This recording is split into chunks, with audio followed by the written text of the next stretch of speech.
The conference room on the 48th floor of Sterling Global was silent.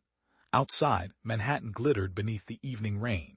Inside, 12 executives sat around a polished black table, staring at one man standing alone near the door.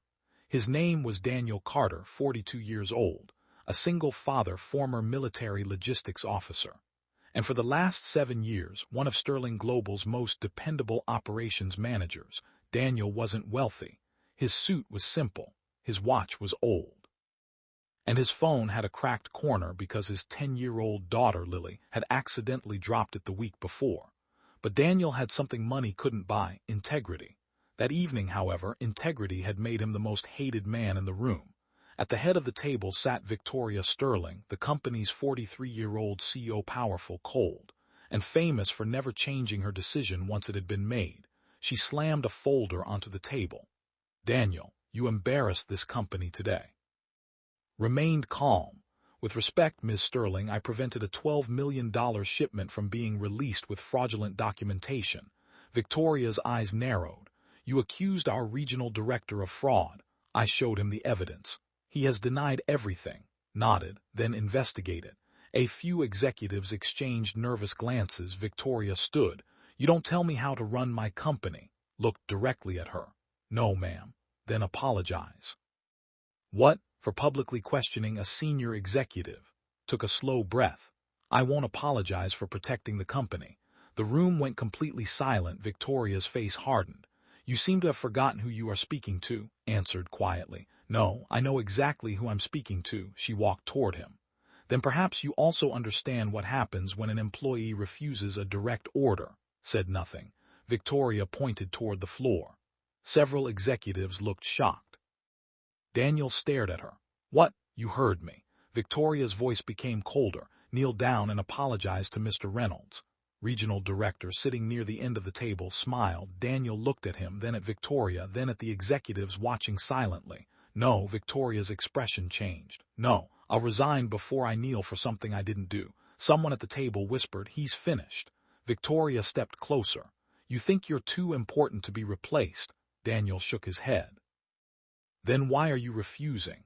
Daniel's eyes softened for a moment. "Because my daughter is watching me." Victoria frowned. "Your daughter?" "My 10-year-old daughter," continued. "She thinks her father is supposed to stand up when something is wrong." Looked around the room. "If I kneel today just to keep my paycheck, what lesson am I teaching her?" Nobody spoke. Daniel reached into his jacket and pulled out his resignation letter. He placed it on the table. "If telling the truth costs me my job, then so be it." Victoria stared at the paper. "You're fired." Nodded. "I understand." Turned toward the door, but before he could leave, Victoria called after him. "One more thing." Stopped. "You will not receive your final bonus." Slowly turned around. "Bonus?" "Yes." Bonus was earned. It was discretionary. Stared at her for several seconds. Then he gave a small, almost sad smile. "Then I guess there's nothing left to discuss." He walked out.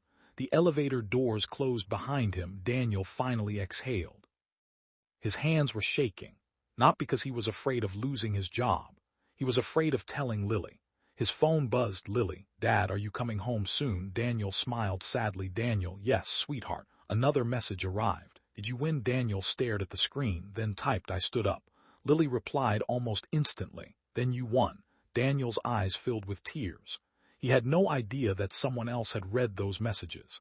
Someone standing behind him in the elevator lobby. An older man in a dark gray suit. He had watched the entire confrontation from a distance. Daniel didn't recognize him. The man stepped forward.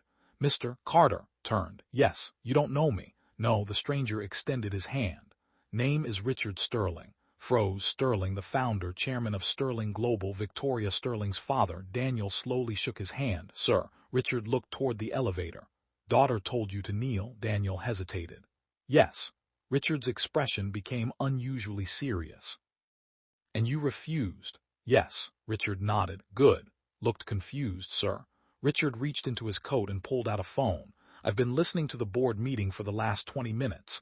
Daniel's face changed. Richard continued. "I heard everything." Swallowed. "Then you know I didn't accuse Reynolds without evidence." "I know." Richard opened his phone and showed Daniel a document. It was a financial transfer. Millions of dollars had been moved through a hidden account. Daniel recognized the account immediately. It was connected to Reynolds. Richard looked at him. You weren't protecting the company from a mistake. He paused. You were protecting it from someone stealing from it. Stared at the screen. Then why did the CEO fire me? Richard's jaw tightened. That's exactly what I'm trying to find out. Suddenly, Richard's phone rang. He answered. His expression changed. What? He listened silently, then looked at Daniel. Don't go home yet. Daniel's heart began pounding. Why? Richard lowered the phone. Because security just discovered someone entered your employee records. Went pale. What were they looking for? Richard stared directly into his eyes. Your daughter's information. Immediately grabbed his phone. He called Lily. No answer. Again nothing. Daniel's face turned white. Richard put a hand on his shoulder. We'll find her. Looked at him. Who would do this? Richard's expression hardened. The same person who tried to steal millions from my company. Then he looked toward the dark hallway. And now they know you found them. Clenched his fists. He had lost his job. He had been humiliated. He had been ordered to kneel. But none of that mattered anymore, because someone had threatened his daughter. Daniel looked at Richard. What do we do? The chairman answered with 4 words. We expose everyone. Together, the single father and the billionaire chairman walked back toward the boardroom, while Victoria Sterling waited inside, completely unaware that her father had just chosen Daniel's side. And by midnight, Sterling Global would discover that the man they tried to humiliate was the one person who could bring the entire conspiracy crashing down.